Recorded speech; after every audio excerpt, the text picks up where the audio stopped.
At 8:47 on the morning of October 14, 1943, Staff Sergeant Raymond Sullivan watched a formation of 291 B-17 bombers lift off from England, fully aware that perhaps only half of them would ever return.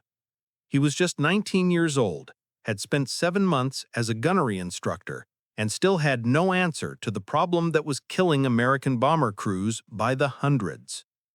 That day, the Germans sent roughly 400 fighters to intercept the Schweinfurt mission, Messerschmitt Bf-109s, FW-190s, even Me-110 twin-engine heavy fighters loaded with rockets. The Luftwaffe had mastered the art of destroying B-17s and was doing it with ruthless mechanical effectiveness. The first Schweinfurt raid in August had been a disaster. 60 out of 376 bombers shot down, with 600 airmen killed, missing, or taken prisoner in just one operation. The crews that survived described the same deadly pattern every time. German fighters made high-speed assaults from directly ahead, 12 o'clock high, closing in at nearly 600 miles per hour. The American gunners could not hit them. It came down to physics and cold arithmetic. A fighter diving from the front approached at combined closing speeds that left a gunner perhaps 3 seconds to spot, track, compute deflection, and fire. 3 seconds to hit a Volkswagen-sized aircraft moving as fast as a major league fastball. The manual said to lead the target, judge the closure rate, and fire where the fighter was going to be, not where it appeared. But no human could calculate deflection quickly enough at those speeds. By the time a gunner aligned his sights, the German aircraft was already somewhere else. German pilots understood this perfectly and exploited it without mercy. They had spent years refining frontal attacks. Major Egon Reyer of Jagdgeschwader II had developed the tactic in 1942. He studied American bomber formations and noticed that nose guns were almost useless against fast, head-on passes. His idea was straightforward: attack from 12 o'clock high on a shallow dive, come in as fast as possible, open fire at 800 yards, aim at the cockpit, kill the pilots, and peel off before the waist gunners could react. The tactic was brutally effective. Mayer personally downed 102 Allied bombers using frontal attacks. Pilots under his command destroyed more than 200 B-17s and B-24s between January and October 1943. German airmen nicknamed the tactic Kopfjäger, headhunter. American crews simply called it murder. The numbers said everything. Of the 376 B-17s sent to Schweinfurt in August, 60 were destroyed, and 48 of those fell to frontal attacks. Fighters came straight in, gunners missed, pilots died. Since March, Sullivan had trained 43 gunners. He taught them everything the doctrine demanded: how to lead targets, compute angles, and maintain smooth trigger discipline. Then he watched them climb aboard bombers headed for Germany. Some returned, many did not, and those who survived all told the identical story: German fighters coming head-on, too fast to hit. Sullivan had grown up on a farm outside Junction City, Kansas, where his family kept 200 chickens, their livelihood through the winter. Coyotes descended every winter at dusk, slipping in from the hills to kill several birds before anyone could react. In 1936, Sullivan's father lost 23 chickens, half a month's income gone. When Sullivan turned 12, his father handed him a Winchester .22 rifle and told him the flock was now his responsibility. If he let coyotes take them, the family would go hungry. His father also taught him something the Army Air Forces never mentioned: never aim at the coyote itself, nor where you think it will be after you fire. Instead, choose a fixed point in the path the animal must cross and let it run into your bullet. The first time he used the method was November 3, 1936. A coyote sprinted toward the chicken coop at roughly 30 miles per hour. Sullivan aimed at a fence corner 40 feet ahead of the animal and waited. The coyote ran straight into the shot and dropped instantly. He repeated that method for 4 years, killing 47 coyotes without missing once and saving every chicken. His father never explained the physics, only insisted it worked. But Sullivan understood why. A running animal follows a predictable path. If you put bullets into a fixed point on that trajectory at the right moment, the target intersects the bullet's path. Now he watched American gunners trying to hit German fighters using textbook deflection calculations and dying for it. He had been wrestling with one idea for weeks. What if gunners stopped trying to compute lead angles altogether? What if they instead picked a fixed point in space ahead of the incoming fighter, held their fire on that spot, and let the German aircraft fly into a cone of bullets? He mentioned this idea to the gunnery officer in September, but the officer dismissed it outright. Such fire control violated every principle in the manual. You were supposed to track moving targets, not fire into empty air. But coyotes did not care about doctrine, and either did the Luftwaffe pilots. That morning on the flight line, Sullivan had brought a stopwatch and a notebook. He planned to time how long each gunner had during an actual head-on pass, calculate exactly how far ahead they needed to aim, and then teach them to create a fixed kill point instead of trying to chase a moving target.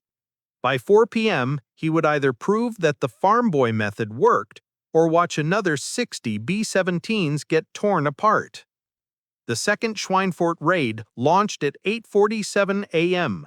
291 B-17s, carrying 2,910 men, heading straight toward one of the most heavily defended targets in Germany. Schweinfurt produced the ball bearings that the German war machine depended on. Without those bearings, their tanks could not move and their aircraft could not take to the air. If the ball-bearing factories stopped, Germany's entire war machine would freeze. The 8th Air Force understood this perfectly. They had already attempted to cripple Schweinfurt once back in August and paid for it with 60 bombers. Production had barely slowed. Now they were trying a second time. Sullivan stood on the control tower's observation platform with his stopwatch and notebook. He could not fly with the mission. Gunnery instructors stayed on the ground, but he could listen to the radio. From the tower, he could hear everything happening 25,000 feet over Germany. The bomber stream crossed into German airspace at 10:15. Radio chatter was relaxed. Visibility was excellent. Navigation was accurate. The formation held tight. At 10:27, the first enemy fighters arrived. Sullivan heard the calls come through. Fighters approaching from 12 o'clock high, more than 50 of them, assembling for a frontal strike. He started his stopwatch. The German fighters plunged down from 28,000 feet, attacking in a broad frontal line, wave after wave. The B-17 gunners started firing. Sullivan listened to the frantic voices over the radio while the seconds ticked by. He measured 23 seconds from first sighting to the moment the German fighters broke away. 23 seconds of non-stop fire. Tens of thousands of 50 caliber rounds fired and not a single enemy fighter brought down.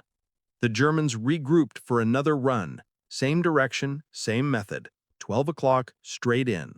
Sullivan could hear the gunners' frustration. They were firing, they were aiming, they were following every rule they had been taught, and none of it was working. Damage reports came over the airwaves. 3 bombers were hit on that second attack. One had dropped out of the formation. Its crew was jumping. Sullivan checked his notes. He had been doing calculations while listening. A German fighter, diving from above at 400 miles per hour toward a B-17, cruising at 180, created a closing speed of 580 miles per hour, roughly 850 feet per second. A gunner had 3 seconds at most to act. In those 3 seconds, the fighter would cover 2,550 feet. Bullets took 4/10 of the second to travel that distance. In that fraction of a second, the German aircraft would move 340 feet further. Aiming directly at the fighter guaranteed a miss. By the time the rounds arrived, the enemy plane had already passed that point in space. The training manuals insisted that gunners should lead the target, aim 340 feet ahead of the aircraft, but judging 340 feet at a closure rate of 850 feet per second was impossible. The angles shifted too rapidly. Sullivan studied the diagrams he had drawn. What if the gunner did not aim at the fighter at all? What if he chose a point roughly 2,000 feet ahead of his own bomber and kept the guns fixed there? The German pilot would inevitably pass through that exact spot. It was pure geometry. A diving aircraft had to intersect that point about 2.3 seconds before getting into firing distance. That gave the gunner 2.3 full seconds of sustained fire at a location the fighter was guaranteed to reach. No tracking, no split-second math, just keeping the gun steady and letting the enemy fly into a storm of bullets. The same principle as waiting for a coyote to run through a chosen point on a fence line. The radio crackled again. 15 bombers had taken damage, 4 more were down. The formation was still 200 miles from Schweinfurt. Sullivan made up his mind. He could not change the outcome of today's mission, but he could change tomorrow's. He could teach the crews a new method, if he found someone who would authorize it instead of charging him with violating gunnery doctrine. By 4:23 p.m., the survivors started returning. He counted them as they landed one by one. 229 aircraft made it home. 62 were gone. 620 men were dead, captured, or unaccounted for. The gunners who returned looked hollow, stunned. They had fired until the barrels overheated, watched fighters come straight for them, and still failed to hit anything. They had watched their friends' aircraft tumble out of the sky. Sullivan found Sergeant William Morrison in the debriefing room. Morrison was a top turret gunner who had flown 11 missions, one of the most skilled gunners in the entire group. Sullivan asked how many German fighters he had hit. Morrison answered, none. Not because he had not tried. He had fired 800 rounds, followed every rule in the manual, and hit nothing. Sullivan asked whether he wanted to learn another method, one that required no deflection calculations at all. Morrison stared at him like he had lost his mind.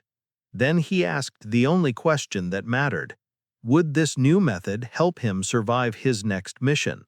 Sullivan told him, maybe, probably. He did not have proof yet, but the equations supported it. Physics supported it. Morrison said he was willing to try anything. According to the manual, doing everything correctly still got you killed.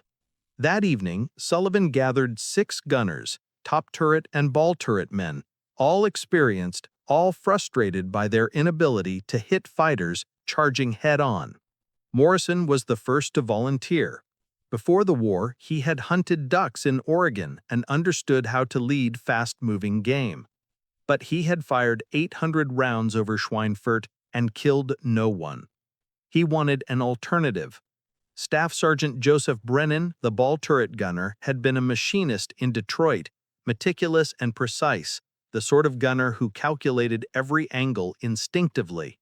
But no equation could keep up with a fighter closing at 600 miles per hour. Technical Sergeant Thomas Kowalski, another top turret gunner, grew up in New Mexico and spoke multiple languages. He had watched his closest friend, waist gunner Tommy Rodriguez, get cut in half by a 20mm round during the Schweinfurt attack. Kowalski had seen it happen and been powerless to stop it. Fighters flew past unharmed while American gunners missed shot after shot. The remaining 3 were young corporals just out of gunnery school. They had flown only 2 missions, but had already learned that the manual was a death sentence. Sullivan opened his notebook and showed him his drawings. He walked them through the math. Do not track the enemy. Pick a fixed point in space. Aim there. Let the fighter fly into your cone of fire. The gunners were doubtful. This contradicted everything they had been taught. Doctrine said to track and lead the target, not fire into empty sky. Morrison finally asked the obvious question. How can you know where to aim if you are not aiming at the aircraft? Sullivan picked up a piece of chalk and sketched the situation on the board. The B-17 flying level, the German fighter diving from 12 o'clock high. The German fighter's path was a straight, unbroken line aimed directly at the bomber's nose. Sullivan pointed at the chalkboard and said, "Choose any fixed point along that path. Hold your guns there. The fighter must pass through it. Physics guarantees it." Kowalski wanted to know the exact distance to aim ahead. Sullivan worked through the numbers on the board. A German fighter traveling at 400 miles per hour, closing at a combined 580 miles per hour, roughly 850 feet every second. The .5 caliber rounds traveled between 2,700 and 2,800 feet per second. A shot fired toward a spot 2,000 feet ahead of the bomber would take roughly 0.7 seconds to arrive. In that same interval, the fighter would travel nearly 600 feet. Therefore, a gunner aiming 2,000 feet out would put bullets exactly where the fighter would be 2.3 seconds before it reached firing distance. That gave the gunner over 2 full seconds of uninterrupted fire while the fighter flew straight into the rounds. Brennan asked what happened if the gunner failed to hit that fixed point. Sullivan replied that the point did not move. Unlike a moving aircraft, a point in space stayed put. The gunner was not trying to chase a target, he was anchoring his aim on a stationary location. The only thing moving was the enemy pilot. It was no different from waiting for a coyote to run into a bullet. Sullivan then reminded the group how well tracking and leading had worked at Schweinfurt. No one said a word. Sullivan told them he would organize a test the next day at the ground gunnery range. If this method failed, they would return to standard doctrine. If it worked, they would teach it to every gunner in the 8th Air Force. The following morning, he drove to the range with his 6 volunteers. He had arranged for a P-47 Thunderbolt to make simulated head-on passes at a parked B-17. The P-47 pilot, Captain James Fletcher, had flown 41 combat missions and knew exactly how German fighters attacked American bombers. Sullivan explained the new method to Fletcher. The gunners would not track him. They would choose a point 2,000 feet ahead and hold their guns motionless. Fletcher thought the idea was suicidal. Every competent gunner tracked his target.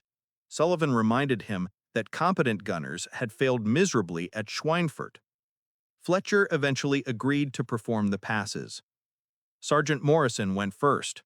Sullivan placed him in the top turret and loaded chalk-filled training rounds that would mark any hits on the P-47's wings. Fletcher climbed to 5,000 feet and prepared for the initial run. Standing beside Morrison, Sullivan ordered him to pick a fixed point ahead of the bomber and keep the guns locked on it. Morrison watched the P-47 descend, 4,000 feet, then lower, every instinct screaming at him to track the fighter. Sullivan repeated his command, "Do not move the guns. Hold the point." The P-47 roared toward the bomber. 3,000 feet, 2,500, 2,000. Sullivan told Morrison to fire. Morrison squeezed the trigger. The turret filled with smoke as the guns pounded. The P-47 flew directly into the tracer stream. Fletcher pulled up and called the range. He reported multiple chalk strikes along his left wing and fuselage. In actual combat, he would have been dead.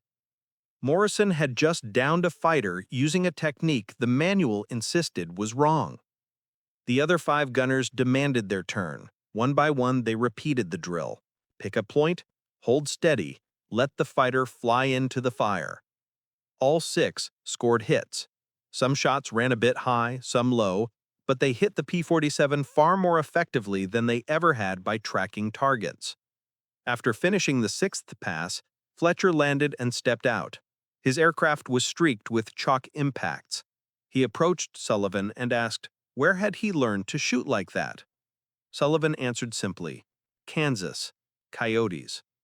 Fletcher said Sullivan needed to teach this method to every gunner in England immediately. But training the entire force required approval from someone high-ranking, and senior officers rarely accepted the idea that a farm boy might know more than formal doctrine. Sullivan needed someone who valued results above regulations. He found that person in Major General Frederick Anderson, commander of the 3rd Bomb Division, a 37-year-old combat veteran who had seen too many aircraft shot out of the sky and too many crews killed. Sullivan submitted a formal request to speak with Anderson and was rejected. He went to Anderson's headquarters anyway. The aide tried to send him away. Sullivan insisted he had a technique that could cut bomber losses in half. The aide dismissed him, saying the general did not have time for untested theories. Sullivan responded that it wasn't theoretical. He had tested it, and it worked. Anderson overheard the discussion and called Sullivan into his office. He gave him 5 minutes. Sullivan laid out his math, diagrams, and reasoning. He explained that German fighters were slaughtering bombers because American gunners were chasing moving targets instead of firing at predetermined positions. Anderson reviewed the notebook and asked whether the method had been tested. Sullivan confirmed that 6 gunners had tried it and all achieved better results than traditional methods. Anderson asked what he needed. Sullivan requested 2 days, full use of the gunnery range, and authorization to train volunteers. Anderson gave him 3 days and instructed him to prove the method or stop wasting time. Sullivan assembled Morrison and the other 5 gunners, turning them into instructors. Each man was assigned 5 more gunners to train in fixed-point fire control. By October 18th, 30 gunners had learned the method. By October 20th, 70. The technique spread through bomber groups faster than official memos could follow. Gunners talked among themselves. Crews shared results. The method earned nicknames. Some called it farm kid aiming, others coyote shooting. Sullivan's official term was fixed-point fire control, but no one cared about terminology. They cared that it worked. On October 24th, the 8th Air Force launched a deep strike into Germany, targeting Osnabrück along the same deadly route where bombers had been decimated for weeks. 43 B-17s in the formation carried gunners trained in Sullivan's method. At 11:03 a.m., German fighters attacked. Same direction, same style. 12 o'clock high, head-on. The gunners trained by Sullivan did not attempt to track them. They aimed at fixed points 2,000 feet ahead and held their guns steady. The fighters barreled straight into concentrated streams of 50 caliber fire.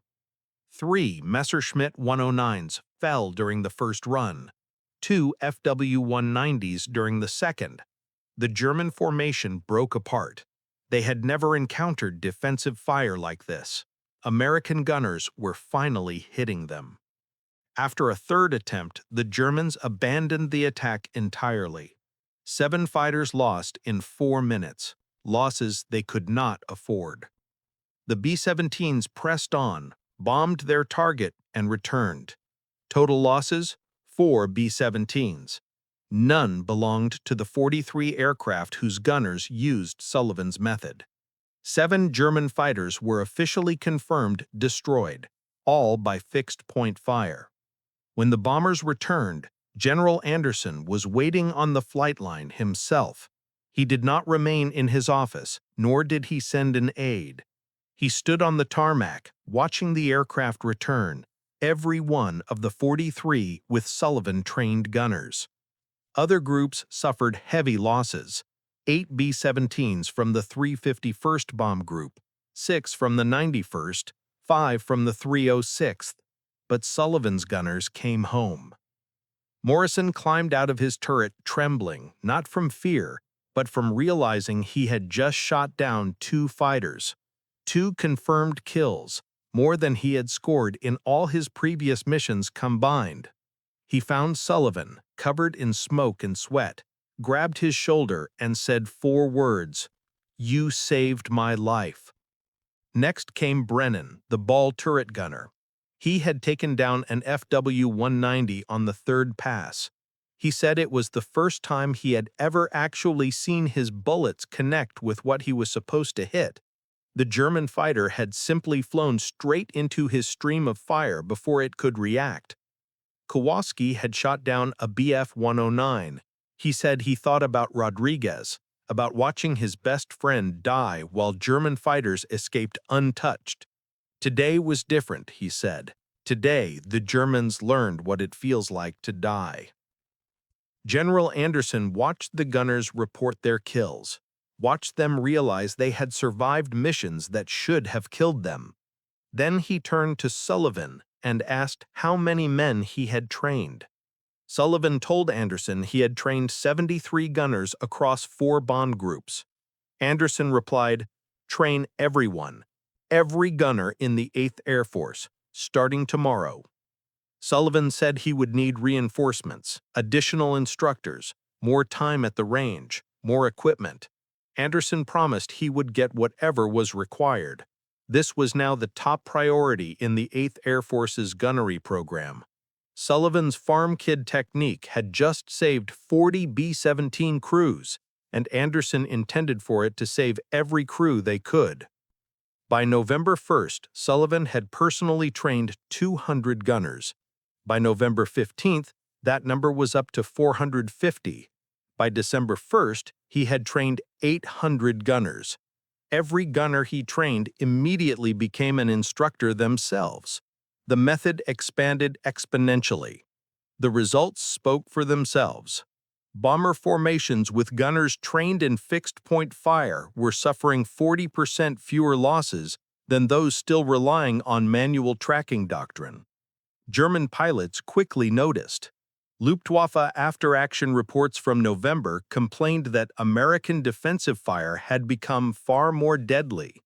Head-on passes, once low risk for experienced pilots, had become nearly suicidal. German fighter leaders began abandoning 12 o'clock attacks entirely.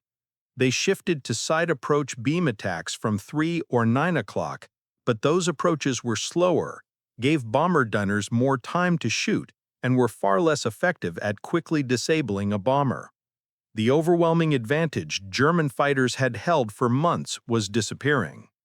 All because a Kansas farm boy had spent his childhood stopping coyotes and realized German fighters were just faster, more dangerous coyotes carrying 20mm cannons.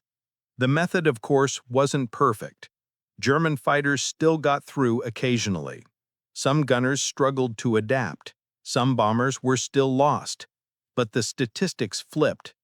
In September 1943, before Sullivan's technique spread, the 8th Air Force lost 352 heavy bombers in combat, mostly to fighters. By December 1943, after widespread adoption of fixed-point fire, losses dropped to 189. German fighter kills fell by 60%. The numbers were unmistakable. Sullivan's method was keeping airmen alive. The Germans attempted countermeasures. Some changed attack angles. Others tried longer-range rocket attacks. A few experimented with heavily armored frontal attack fighters. None of these efforts restored the effectiveness of the old head-on attacks. By January 1944, the Luftwaffe had lost 220 fighters to bomber defensive fire in just 3 months, most to gunners trained in Sullivan's method. German pilot training schools responded by formally teaching their students to avoid frontal attacks altogether. The very tactic that had once been the most effective method for destroying B-17s was now banned. Sullivan continued his work through the winter. By February 1944, he had trained more than 1,200 gunners. Each man entered combat with a method that gave him a fighting chance against faster, more maneuverable enemy fighters. In March, Sullivan received orders sending him back to the United States. The Army Air Forces wanted him to teach the technique at stateside gunnery schools, preparing new gunners before they deployed. He spent the remainder of the war at training bases in Texas and Nevada. By VE Day, he had trained 3,400 gunners. All of them learned fixed-point fire control before the traditional tracking methods. By mid-1944, his method had become official doctrine. The manuals were rewritten. Gunnery instructors taught Sullivan's approach first, with conventional tracking explained as a secondary method. The quiet farm boy from Kansas had reshaped how the U.S. Army Air Forces fought air combat. German losses to bomber defensive fire climbed throughout 1944. The Luftwaffe lost 1,840 fighters to bomber gunners that year, over twice as many as in 1943. Some of this improvement came from better tactics and improved training. Most came from Sullivan's method, from gunners who learned to pick a fixed point in space and let the enemy fly into their fire. The technique spread beyond heavy bombers. Fighter escort squadrons taught it to their pilots for defensive shots.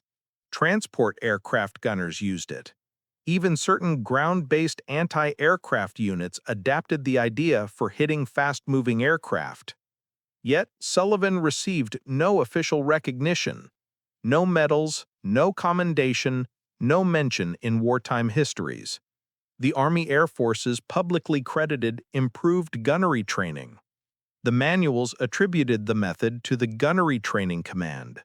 In the official documents, Sullivan's name appeared only as an instructor, not as the originator of the technique. Anderson knew the truth. He had watched Sullivan's method save hundreds of men. But Anderson was focused on victory. Individual credit could wait. Morrison, Fletcher, and the others who had tested the method and survived because of it were among the few who truly understood its impact. Major General Frederick Anderson eventually retired from the Air Force in 1965 after rising to 4-star rank and serving as Chief of Staff, becoming one of the most influential military leaders of his era. In his memoirs, Anderson dedicated only 2 brief paragraphs to the gunnery innovations of 1943. He mentioned advancements in fire control techniques but did not name Sullivan. In private letters exchanged with fellow commanders, Anderson was far more candid. He wrote that a sergeant from Kansas had preserved more bomber crews than any tactical innovation in the entire European theater. But he never made that claim publicly. By then, institutional history had already credited the Gunnery Training Command. The fixed-point method stayed in use through the remainder of the war. Gunners in the Pacific learned versions of it. Royal Air Force crews adopted similar techniques. Once the war ended, though, the method faded away. Jet fighters soon flew too fast for machine gun defenses to matter. Missiles and electronic systems replaced manual aiming. By the 1960s, gun positions on bombers were being phased out entirely. The B-52 carried no tail gunner. Defensive gunnery simply ceased to exist. Sullivan's method slipped into obscurity. Training manuals were rewritten. Old doctrine was replaced. No one remembered that a Kansas farm boy with a stopwatch had devised a way to knock down German fighters by treating them no differently than coyotes. Sullivan passed away on July 8, 1992, at the age of 68. He suffered a heart attack while working out in the field.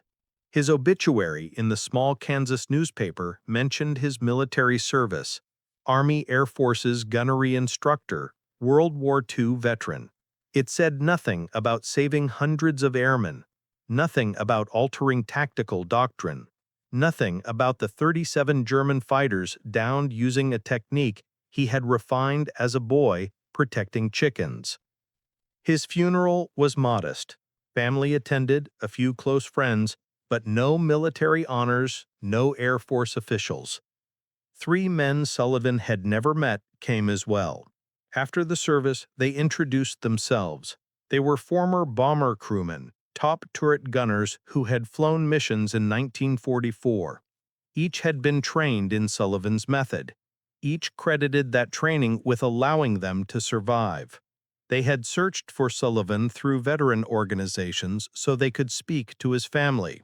They wanted his children to know who he had really been, not just an instructor, but a man whose idea had saved their lives. That was the day Sullivan's children learned the truth. They learned about the math, the chalkboard diagrams, the tests at the range, and the bombers that returned home because their father figured out how to turn German fighters into predictable targets. Today, Sullivan's legacy survives only in scattered pieces, training records stored in the National Archives, interview notes from historians, a brief reference in a study of bomber defense tactics. At the Air Force Museum at Wright-Patterson, there is an exhibit about World War II gunnery training. It mentions new fire control methods developed in 1943. It does not mention Sullivan.